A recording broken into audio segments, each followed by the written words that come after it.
12 మందిలో ఒకడైన దుదిమ అనబడిన తోమ వారితో లేకపోయెను. కనుక తక్కిన శిష్యులు మేము ప్రభువును చూచితమని అతనితో చెప్పగా, అతడు నేను ఆయన చేతులలో మేకుల గురుతును చూచి నా వ్రేలు ఆ మేకుల గురుతులలో పెట్టి నా చెయ్యి ఆయన ప్రక్కలో ఉంచితేనే గాని నమ్మనని వారితో చెప్పెను. ప్రేమ కలిగిన మా తండ్రి, కృపా కనికరం గల మా దేవ, మీకు వందనాలు. నువ్వు నిజంగా నమ్మదగినటువంటి దేవుడు స్వామి. మేము నీ పిల్లలుగా జీవిస్తున్నాం. మీరు పునరుత్థానులై 2000 సంవత్సరాలు పూర్తి అవుతున్నా మీ పునరుద్ధాన శక్తిని అనుభవించలేని స్థితిలో సతమతం అవుతా ఉంటే ఈరోజు మాతో మాట్లాడి, దేవా మేము అవిశ్వాసులము కాకుండా విశ్వాసులే జీవించడానికి నీ వాక్యపు యొక్క వెలుగు చేత, నీ పునరుద్ధాన శక్తి చేత నన్ను మమ్మల్ని అందరినీ నింపి నీ మహిమ కొరకు సాక్షులుగా నిలబెట్టుకొనుమని యేసు నామమున ప్రార్థిస్తున్నాము తండ్రి. ఆమేన్. హల్లెలూయా. మనం యేసు క్రీస్తుల వారి యొక్క పునరుద్ధాన శక్తి మనకేమి ఇస్తుంది అని అంటే, యేసు ప్రభుల వారు దాక్కునున్న శిష్యుల మధ్యకు వచ్చి మీకు సమాధానం కలుగును గాక అంటే, అప్పుడున్న ఆ భయంకర పరిస్థితులలో యేసు ప్రభు పేరు చెప్పితే, ఆయన శిష్యులం అని చెప్పితే బయట జనాలు కొట్టి చంపేస్తున్నారు, అధికారులు పట్టుకొని చంపుతున్నారు. కాబట్టి వాళ్ళు భయపడి ఆ రూమ్లో ఉంటే యేసు ప్రభుల వారు పునరుత్థానుడై లేచి వచ్చి అంటాడు, మీకు సమాధానము కలుగును గాక. అంటే యేసు ప్రభుల వారు ఏ శత్రువుల మధ్యన, ఏ హింసకుల మధ్యన, ఏ దూషకుల మధ్యన, ఏ నష్టపరిచే వారి మధ్యన ఎలాంటి కలత లేకుండా నెమ్మది కలిగి నిలబడ్డాడే, అలాంటి నెమ్మది కలిగినటువంటి షలోమ్ అనే సమాధానం యేసు ప్రభుల వారు మనకిచ్చారు. క్రీస్తు యొక్క పునరుద్ధానం మన ప్రతి పరిస్థితులలో సమాధానము కలిగి నెమ్మది కలిగి నిలబడటానికి శక్తినిచ్చే సమాధానం పునరుత్థానుడైన క్రీస్తు ఇస్తాడు. రెండవది ఆయన ఏం చేశాడంటే, ఆయన ఆ రీతిగా సమాధానం ఇచ్చిన తర్వాత మళ్ళీ శిష్యుల మధ్యకు వచ్చి మళ్ళీ అంటాడు ఆయన, మీకు సమాధానము కలుగునుగాక. తండ్రి నన్ను ఏ ఉద్దేశంతో ఈ దేశానికి, ఈ లోకానికి పంపించాడో అదే ఉద్దేశంతో నేను కూడా మిమ్మల్ని ఈ లోకానికి పంపిస్తున్నాను. కాబట్టి ఈ చెడు చేసే లోకంలో నిలబడి మీరు దేవుని యొక్క అధికారం కలిగి దేవుణ్ణి ప్రకటించాలి. దేవునికి స్తోత్రం. హల్లెలూయా. యేసు ప్రభుల వారు చూడండి, దేవాలయంలోకి వెళ్తే ఎప్పటి నుంచో అక్కడ అధికారం చెలాయిస్తున్నటువంటి యాజకులు, ప్రధాన యాజకుల మధ్య నిలబడి ఆయన ధైర్యంగా దేవుని యొక్క రాజ్యమును గురించి, సంఘములు ఉన్నటువంటి అవకతవకల గురించి ధైర్యంగా చెప్తా ఉంటే, ఏంటి ఈయన అధికారం కలిగి బోధిస్తున్నాడు ఏంటి అని అలా ఆశ్చర్యపోయారు. అలాంటి అధికారం దేవుడు మనకి ఇస్తాడు. హల్లెలూయా. ఎలాంటి అధికారం? యేసు ప్రభుల వారు ఇచ్చే అధికారం ఎప్పుడు కూడా నాశనాన్ని ప్రేరేపించదు. ఒక సందర్భం వచ్చింది, సమరయుల దగ్గరికి వెళ్దామంటే వాళ్ళు రిజెక్ట్ చేశారు. అప్పుడు ఆ యాకోబు యోహానులు అంటారు, ప్రభా ఆకాశం నుంచి అగ్ని కురిపించి వీళ్ళందరినీ నాశనం చేయాలంటే, మరే నేను వచ్చింది అందుకొరకు కాదు, నాశనం అవుతున్నానని కాపాడటానికి వచ్చాను. కాబట్టి వాళ్ళు తిట్టినా కొట్టినా ఏం చేసినా సరే మీరేం చేయాలి? ఏం చేయాలి? సహనం కలిగి, ఓర్పు కలిగి, ప్రేమ చేత, దీర్ఘశాంతం కలిగి వాళ్ళకు దేవుని మాటలే చెప్పాలి. దేవుని యొక్క రాజ్యమును గురించి ప్రకటించాలి, దేవుని ప్రేమను ప్రకటించాలి. అలాంటి అధికారం ఇచ్చే దేవుడు మనం పునరుత్థానుడైన యేసు ప్రభుల వారు. ఇప్పుడు మూడోది చెప్తా ఉన్నాడు. వాళ్ళకి కనిపించాక అక్కడ ఏం జరిగింది అంటే 24 వచనం, యేసు వచ్చినప్పుడు 12 మంది శిష్యులలో దుదిమ అనబడిన తోమ లేడు. టైం తక్కువ ఉంది కాబట్టి తోమ లేడు. అక్కడ తోమ లేనప్పుడు యేసు ప్రభుల వారు కలిశారు. కాబట్టి యేసు ప్రభుల వారు కలిసిన సంగతిని, మేము ప్రభుని చూసామని తోమతో మిగతా శిష్యులు చెప్పేసరికి అప్పుడు తోమ ఏమంటున్నాడంటే, నేను నమ్మను. ఎందుకంటే నేను నమ్ముతాను. ఎప్పుడు నమ్ముతాను? ఖచ్చితంగా ఆయన గాయాల్లో వేలు పెట్టాలి, ఆయన పక్కలో కూడా నేను చేయి పెట్టాలి. అంటే క్రీస్తును అనుసరిస్తున్నటువంటి వాళ్ళలో చర్చికి మనకు వస్తున్నప్పుడు మనం కొన్ని విషయాలు మర్చిపోతాం, కొన్ని విషయాలు మాత్రమే జ్ఞాపకం ఉంటాయి. హల్లెలూయా. చూడండి, పేతురు వీళ్ళందరికీ కూడా యేసు ప్రభు వెళ్ళిన తర్వాత మీరు వెళ్ళొద్దు, నా కొరకు మేడ గదిలో కూర్చుండాలి అంటే వాళ్ళు వెళ్ళగలిగారు. పేతురు జ్ఞాపకం ఉంది, శిష్యుల జ్ఞాపకం ఉంది. కానీ నేను చనిపోయిన తర్వాత తిరిగి లేస్తానని చెప్తే పేతురుకు జ్ఞాపకంలా, చూశాడు, వెళ్ళిపోయాడు. అదే రీతిగా తోమాకి నమ్మకం ఉంది యేసు ప్రభువు వారి మీద. కానీ ఆయన నమ్మకం ఎలాంటిది అని అంటే, తన జ్ఞాపకం ఉంది యేసు ప్రభుల వారిని సిలువ వేసినప్పుడు కాళ్ళల్లో చేతులలో మేకులు కొట్టి లాస్ట్కి ఆయనను పక్కలో బల్లెప్పుడు పొడిచారే, ఆ సన్నివేశం మైండ్లో చాలా బాగా జ్ఞాపకం ఉంది. కాబట్టి తోమా ఏం చేస్తున్నాడంటే, తను ఏదైతే చూశాడో, తనకు చూసి దేన్నైతే నమ్ముతున్నాడో దాన్ని పరీక్ష చేసుకుంటే తప్ప క్రీస్తును నమ్మడన్నమాట. ఆయన నమ్మకం లేక కాదు, నమ్మకం ఉంది, అవునా? నమ్మకం ఉంది, కానీ తనకున్న నమ్మకానికి టెస్ట్ పెట్టుకుంటున్నాడు. రుజువు కావాలి. అప్పుడు చూసి నేను 100% నేను అప్పుడు నమ్ముతాను. హల్లెలూయా. మనం ప్రభు దగ్గరికి వచ్చినప్పుడు మనకు కూడా చాలాసార్లు రకరకాల నమ్మకాలు ఉంటాయి, రకరకాల విశ్వాసాలు ఉంటాయి. కాబట్టి ఆ విశ్వాసాన్ని ఏం చేయాలంటే పరీక్షించుకోవాలి. హల్లెలూయా.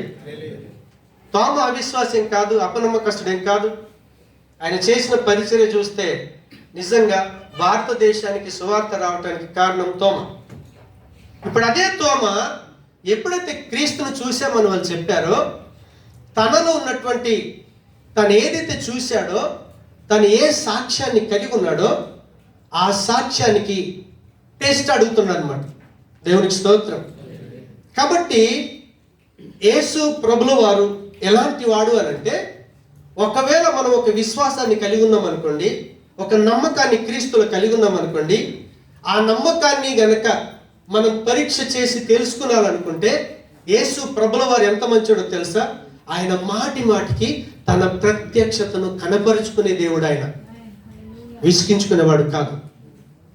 హల్లెలూయా. తోమాకి తాను సిలువ వేసినప్పుడు ఆ గాయాలు చూశాడు, కల్లారా చూశాడు. కాబట్టి ఒకవేళ క్రీస్తు గనక లేస్తే 100%, మొన్నే కదా, జస్ట్ 2 days అయిపోయింది కదా, ఆయన లేస్తే గాయాలు అప్పుడే మారుతాయా? మానవవే, గాయాలు అలా ఉంటాయి. కాబట్టి నిజంగా క్రీస్తే కనుక లేస్తే, నాకున్న నమ్మకమే కనుక కరెక్ట్ అవుతే 100% నేనేం చేయాలి? వేలు పెట్టాలి. మనకు చాలాసార్లు రకరకాల విషయాల్లో డౌట్లు ఉంటాయి. ఏ డౌట్ వచ్చినా సరే మనం దేవుడి దగ్గర అడిగితే తను ఓపికతో పనిచేసే దేవుడు ఆయన. ఓపికతో తనను తాను ప్రత్యక్షపరచుకునే దేవుడు ఆయన. చాలాసార్లు నమ్మం. దేవుడు మాట్లాడతాడంటే విన్నాం తప్ప, అవునా కదా, నిజంగా నాతో మాట్లాడతాడని డౌట్ పడతాం మనం. నేను ప్రభులకు వచ్చాక అప్పులు వాళ్ళు వేధిస్తే వాక్యం వింటున్నప్పుడల్లా అయ్యగారు చెప్పేవాడు, దేవుడు మాట్లాడతాడు, ఆయన సజీవుడు. అప్పుడు నేనేం చేశానంటే, ప్రభా నువ్వు నిజంగా మాట్లాడలే, నాతో 100% నువ్వు మాట్లాడాలి. అప్పుడు నేనేం చేశానంటే, ఊర్లో ఉంటే ఎవడొప్పుడు వస్తాడు డిస్టర్బ్ చేస్తాడని చెప్పేసి మా ఊర్లో కాకుండా భీమిగులు వెళ్ళి చర్చ్ పైన కూర్చొని, ఇంకా నా దగ్గరికి వచ్చేవాడు ఎవరు లేరు, మాట్లాడించేవాడు ఎవరు లేడు. సో అలా కూర్చొని 3 రోజులు డేలో బైబిల్ చదవటం, సాయంత్రం అయిందా కూర్చొని ఏడవటం. కొత్త ప్రభు నమ్ముకున్నాను కాబట్టి ఏమని ప్రార్థన చేయాలో తెలియదు, కానీ నువ్వు వాక్యంలో నువ్వు మాట్లాడతావని పాస్టర్ గారు చెప్పగా నేను విన్నాను, నువ్వు మాట్లాడతావని బైబిల్లో చదివాను. అదే మాట కనుక నిజమైతే నాకు రుజువు కావాలి ఈరోజు. అలా 2 రోజులైంది. 3వ రోజు నాడు రాత్రి 2 గంటలకి ఏడుస్తున్నాను, అడుగుతున్నాను. లైట్ అవసరం లేదు కాబట్టి ధైర్యంగా కూర్చున్నాను. అలా ఏడుస్తున్నప్పుడు 1:30 సమయంలో నేను నీకు తోడై ఉన్నాను అన్నాడు. అనగానే ఎవరు వచ్చి ఉంటారు కంపల్సరీ అని పక్కకు చూశాను, ఎవరు లేరు. మళ్ళీ ఏడుస్తున్నాను.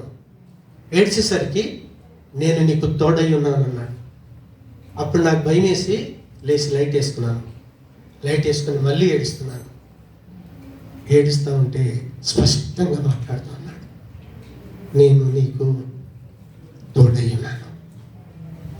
నిజంగా ఆ ఆనందం నేను చెప్పలేను. ఆ రీతిగా మనకున్న విశ్వాసాన్ని మనం ఏం చేయాలంటే దేవుని దగ్గర మోకరించి టెస్ట్ చేయాలి, పరీక్ష చేయాలి. పరీక్ష చేయడానికి మన సమయాన్ని వెచ్చించాలి.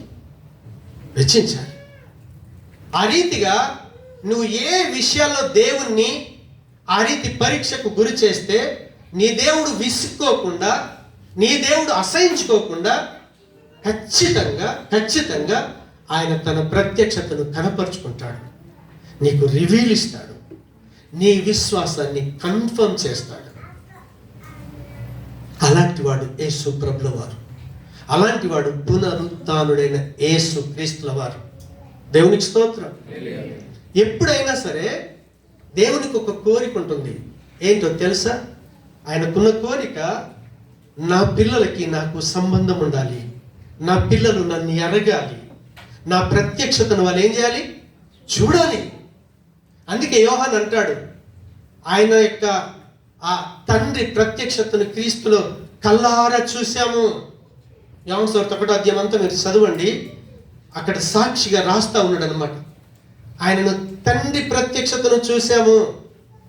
ఆ రీతిగా ఒక విశ్వాసిగా మనం ఏం చేయాలంటే, మనకు ఏ విషయాల్లో ఏ రకమైన విశ్వాసం ఉందో, నమ్మకం ఉందో, మనం 100% ఏం చేయాలంటే ఆయన దగ్గర మోకరించి అడుగుతా ఉంటే ఆయన ఓరిమితో, ఓపికతో తనను తాను ప్రత్యక్షపరుచుకొని మన విశ్వాసాన్ని బలపరిచేటటువంటి దేవుడు.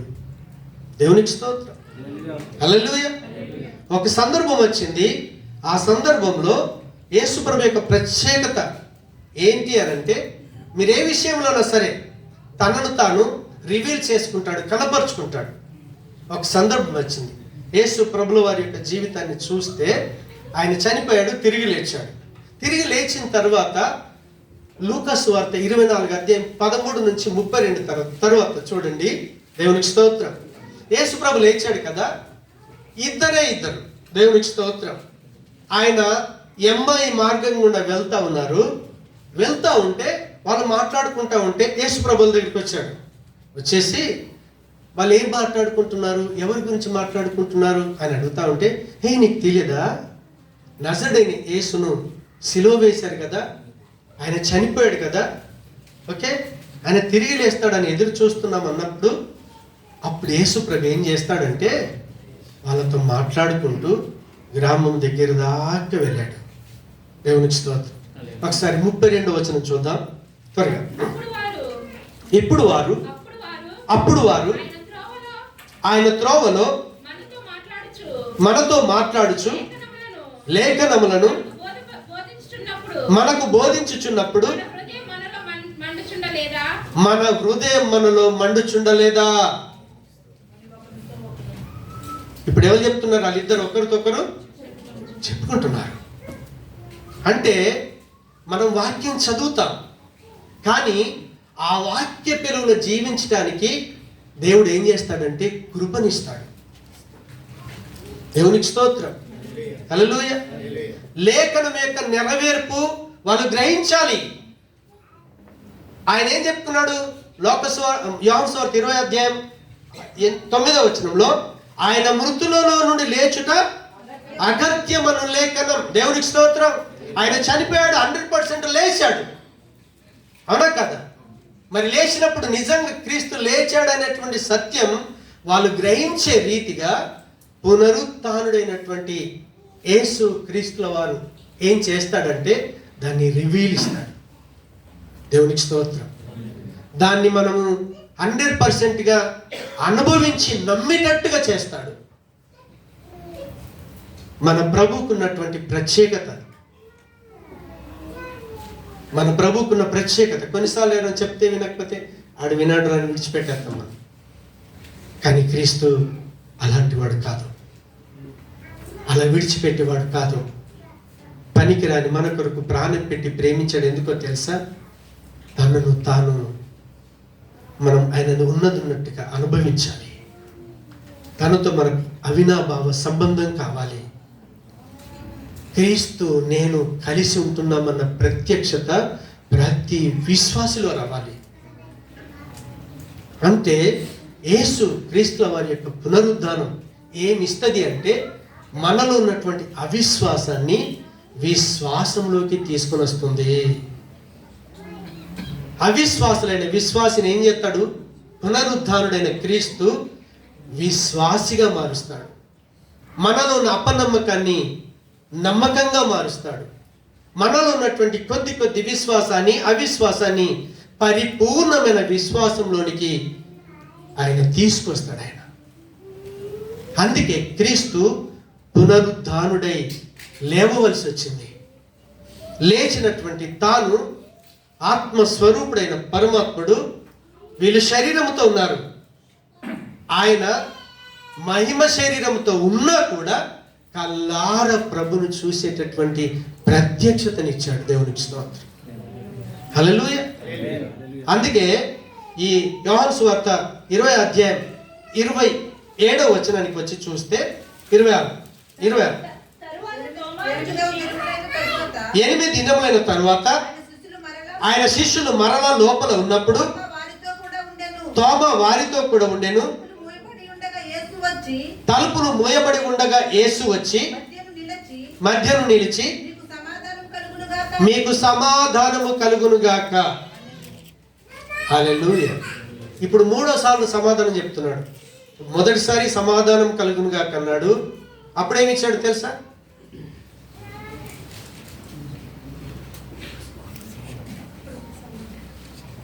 ఇది 3వ వారం వాక్యం వింటున్నారు.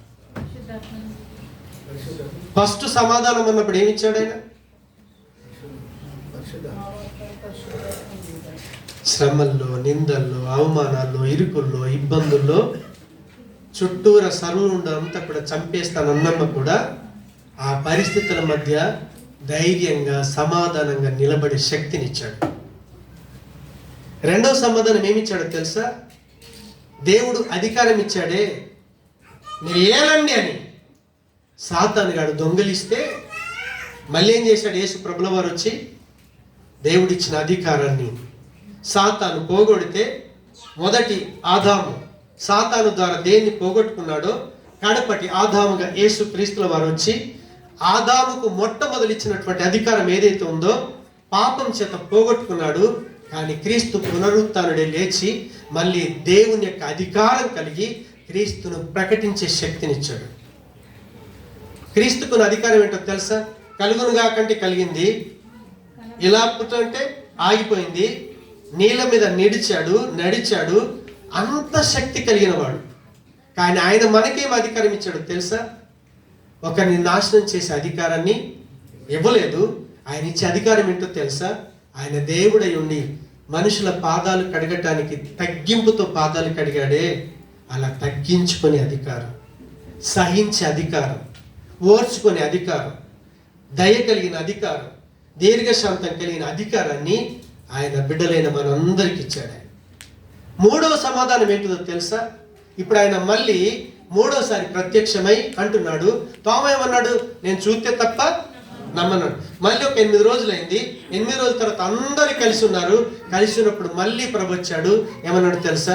నీకు సమాధానము కలుగును గాక. అప్పుడు ఏం చేస్తాడో తెలుసా? 28 వచ్చిన చూద్దాం. 27 చదువు. నీ వ్రేలు ఇటు చాచి నా చేతులు చూడుము, నీ చెయ్యి చాచి నా ప్రక్కలో ఉంచి అవిశ్వాసివి కాక విశ్వాసివై ఉండుము. యేసుప్రభు ప్రత్యక్షమయ్యాడు. నువ్వు గాయంలో పెడితే నేను నమ్ముతానన్నావు కదా, గాయంలో వేలు పెట్టు. దేవునికి స్తోత్రం. పక్కలో పల్లెపోటు పొడిచారు కదా, గాయంలో వేలు పెట్టు. అప్పుడు నువ్వేమవుతావు తెలుసా? నువ్వు అవిశ్వాసివి కాక విశ్వాసి అవుతావు. దేవునికి స్తోత్రం.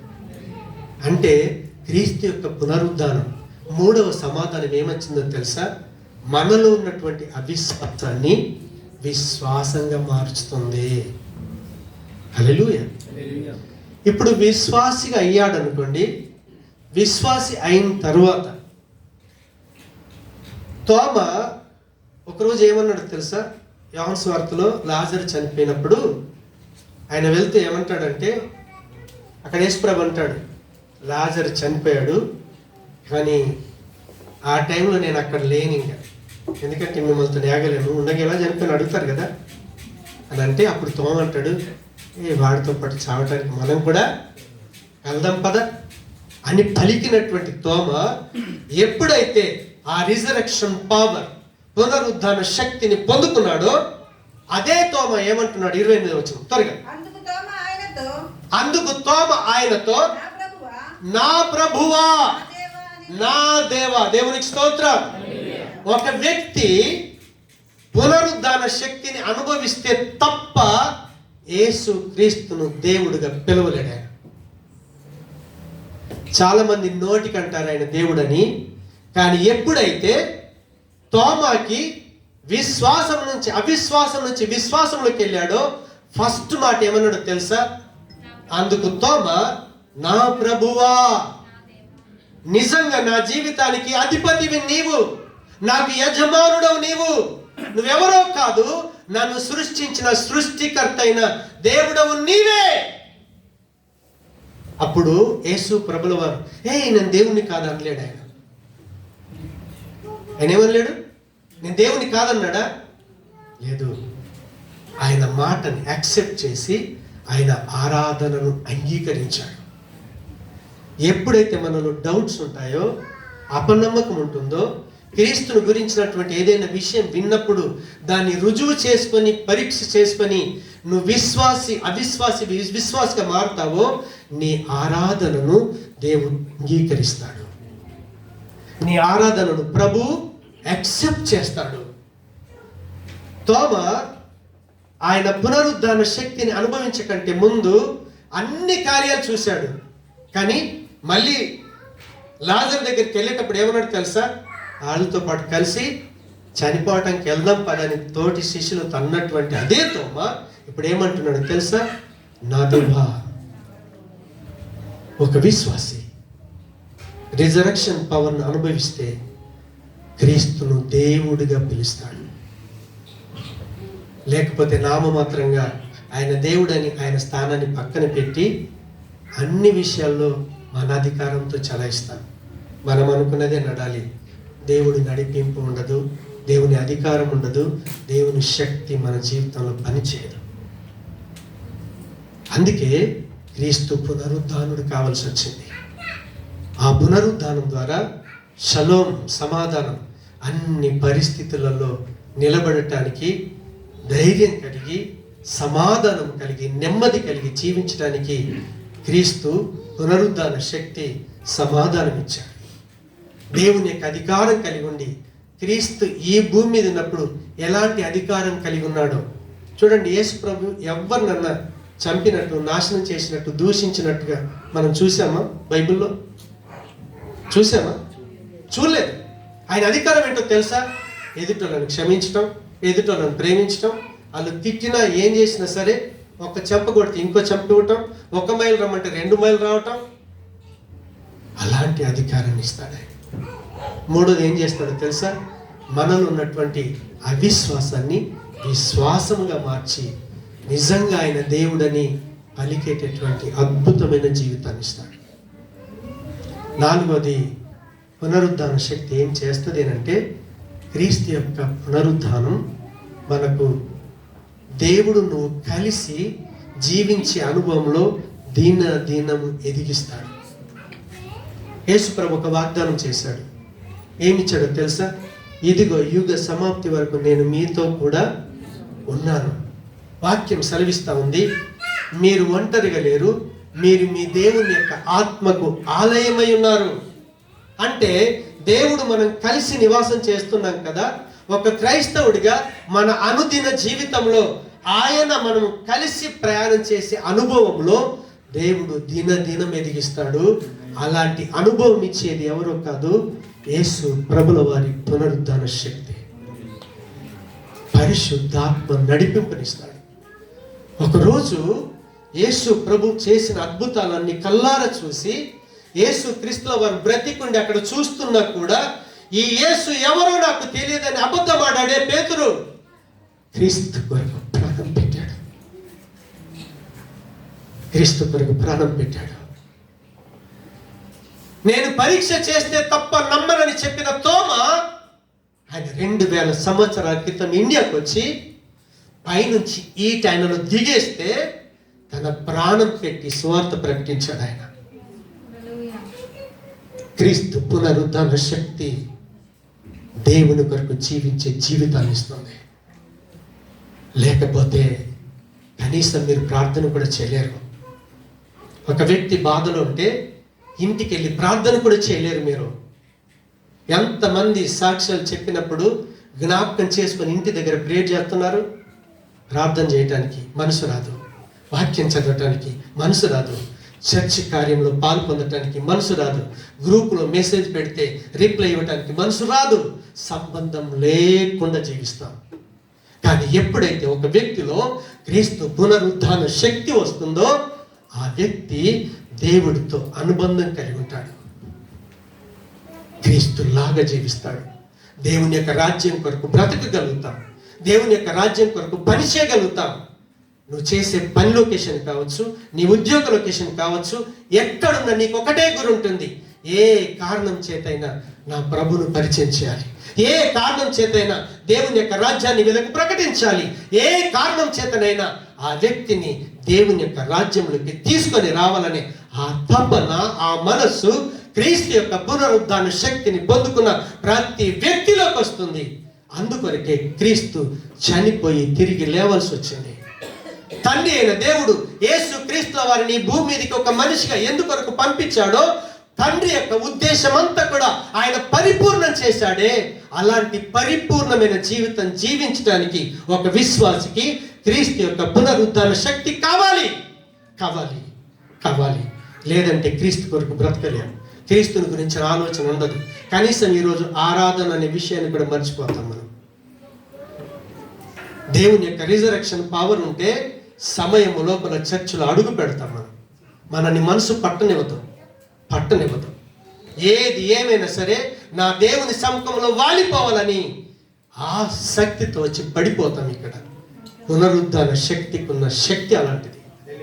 కాబట్టి ఈరోజు అడుగుదాం, ప్రభా నువ్వు పునరుద్ధానుడివై లేచావని ఏదో ఈస్టర్ పండుగ చేసుకుంటే నాకు కొరిగేది ఏమీ లేదు. కానీ ఈరోజు నేను క్రీస్తుతో కూడా లేపబడిన వ్యక్తిని కావాలి. నీ పునరుద్ధాన శక్తి కావాలి. అప్పుడు ప్రభుని మర్చిపోలేము. ఆయనతో మాట్లాడకుండా ఉండలేము. ఆయనను చదవకుండా ఉండలేము. ఆయనను ధ్యానించకుండా ఉండలేవు. ఆయనను కంటతం చేయకుండా ఉండలేవు. ఆయన నువ్వు కలిసి ఉండకుండా ఒక్క రోజు కూడా గడపలేవు. ద్రాక్షవల్లిలో తీగ నిలిచి ఉంటేనే గాని లోకంలో పని చేసుకుంటూ వెళ్ళిన ఎటు వెళ్ళినా ఆయన గురించిన మాటలు, ఆయన గురించిన తలంపులు, ఆయన గురించిన ఆలోచనలన్నీ కూడా మన హృదయాన్ని నింపేసి ఆ పునరుద్ధరణ శక్తిలో మనల్ని నడిపిస్తూ ఉంటాయి. అప్పుడు నువ్వు ఒంటరిగా వెళ్ళినా నా దేవుడు నాతో వస్తున్నాడన్న విశ్వాసంతో, ధైర్యంతో బ్రతకగలుగుతాం. ప్రార్థన చేసుకుందాం, దేవుణ్ణి అడుగుతాం. అప్పుడు నిజమైన శిష్యులంగా మనం మారుతాం. క్రీస్తు యొక్క పునరుద్ధాన శక్తి ఒక నిజమైన క్రైస్తవుడిగా మనల్ని మారుస్తుంది. చూడండి, అక్కడ యేసు ప్రభుల వారు లేచిన తర్వాత వాళ్ళందరూ రూమ్ లో ఉంటే యేసు ప్రభు తనను తాను కనపరుచుకోగానే వాళ్ళు సంతోషించారట. అదే సంతోషంతో వాళ్ళు ఆగిపోలేరు. ఎప్పుడైతే ఆ పునరుద్ధాన శక్తిని వాళ్ళు పొందుకున్నారో క్రీస్తు కొరకు హతసాక్షులయ్యారు. ఆయన శిష్యులే కాదు, ఆయనని వెంబడించే భక్తులు. స్టెఫెను చూడండి, రాళ్లతో కొడుతూ ఉంటే, చంపుతా ఉంటే కూడా నా ప్రభు సింహాసనాసనుడై కనిపిస్తున్నాడని సంతోషించాడే. అలాంటి ఒక అద్భుతమైన జీవితాన్ని పునరుద్ధానుడైన క్రీస్తు మనకిస్తాడు. ఆ స్థితి నాకు కావాలి ప్రభు. నేనున్న ఈ పరిస్థితులలో, బయట భయంకరమైన పరిస్థితులు ఉన్నాయి, ఉద్యోగాలు ఉంటాయో ఓడిపోతాయో తెలియదు. ఒకవేళ ఈ యుద్ధ వాతావరణం ఉండి అసలు బ్రతుకుతామో లేదో తెలియదే. పనుల ఒత్తిళ్ళు, అప్పుల ఒత్తిళ్ళు, అనారోగ్య సమస్యలు, ఉద్యోగంలో స్థిరత్వం లేని స్థితి, ఈ భయంకర పరిస్థితులన్నిట్లో కూడా మేము నిలబడాలి. నీకు సాక్షులుగా నిలబడాలి స్వామి. నువ్వు ప్రాణం పెట్టి మమ్మల్ని కొనుక్కున్నావు. నిన్ను నీవు కనపరుచుకోవటానికి నువ్వు ఇష్టపడే దేవుడు, ఓపికతో కార్యం చేసే దేవుడు స్వామి. ఈరోజు మమ్మల్ని మేము నీ చేతులకు అప్పగించుకుంటున్నాం. మాకిచ్చిన ఈ బిడ్డలందరినీ నీ చేతులకు అప్పగిస్తున్నామయ్యా. సంఘము నీ ప్రజలు నీ వారు స్వామి. నీ దాసులము స్వామి, నీ పాదాలు పట్టుకుంటున్నాం. నీ పునరుద్ధాన శక్తిని అనుభవించి మేము కూడా క్రీస్తుతో లేపబడిన వారమైన లిస్టులో ఉండటానికి మీరు మమ్మల్ని దర్శించండి స్వామి. ఇన్ని రోజులు నామకార్థంగా జీవించామయ్యా. సంఘం అంటే తెలియదు, కుటుంబం అంటే తెలియదు, దైవిక పరమైన కుటుంబం గురించి ఆలోచన లేకుండా శరీర సంబంధమైన కుటుంబాల గురించి ఆలోచన చేసి ఆ భారాలే భరించలేని స్థితిలో మీ నెమ్మది లేక సమాధానం లేక మా జీవితాలు గడుపుతా ఉన్నామే. ఇలాంటి దుర్భరమైన స్థితి నుంచి ప్రభా మీరు విడుదల దయచేయండి. నీ పునరుద్ధాన శక్తి చేత నింపి ప్రతి పరిస్థితుల్లో కలవరం లేకుండా నిలబడే శక్తిని మీరు దయచేయండి. మీరిచ్చిన అధికారం కలిగి నీ సువార్తను ప్రకటించుటకు మీరు కృప చూపించండి. మీలోని ప్రేమ, మీలోని దయ, కనికరము, దీర్ఘశాంతము, దయను కలిగి అలాంటి అధికారంతో ముందుకు సాగే కృప దయచేయండి. నేను గురించిన ఎన్నో విషయాలు విన్నామే. మేము విన్న విశ్వాసము అయ్యా అవిశ్వాసము కాకుండా విశ్వాసముగా ఉండుట కొరకు మమ్మును మేము నీ పాదాల దగ్గర అప్పగించుకుంటుండగా మీ ప్రత్యక్షతను మాకు కనపరిచి అవిశ్వాసము కాకుండా విశ్వాసులై జీవించే భాగ్యము దయచేయండి. ప్రతి క్షణం మీరు మేము కలిసి ఉన్న ప్రత్యక్షతలో మా ఆధ్యాత్మిక జీవితాన్ని కొనసాగించడానికి ప్రభా మీరు కృప చూపించండి. మేము ఆత్మ పూర్ణులం కావాలి, కొలత లేని ఆత్మ చేత నింపబడాలి. నీ పునరుద్ధాన శక్తి మాకు ఇస్తుంది కాబట్టి అలాంటి మహిమ కల జీవితాన్ని మాకు ఇచ్చి నీ మహిమ చేత మమ్మల్ని నింపి నీ మహిమ కొరకే మమ్మల్ని అందరినీ సాక్షులుగా నిలబెట్టుకోమని విత్తబడిన నీ జీవపు మాటలన్నీ మా అందరి హృదయాల్లో నీరు కట్టి ఫలింప చేయమని యేసు నామమున ప్రార్థించి వేడుకుంటున్నాము తండ్రి. ప్రార్థించి పొందుకున్నాము తండ్రి. పొందుకున్న స్థితిని కలిగి జీవించుటకు మమ్మను బలపరిచినందుకు మీకు వందనాలు. యేసు నామమున ప్రార్థిస్తున్నాము తండ్రి. ఆమేన్.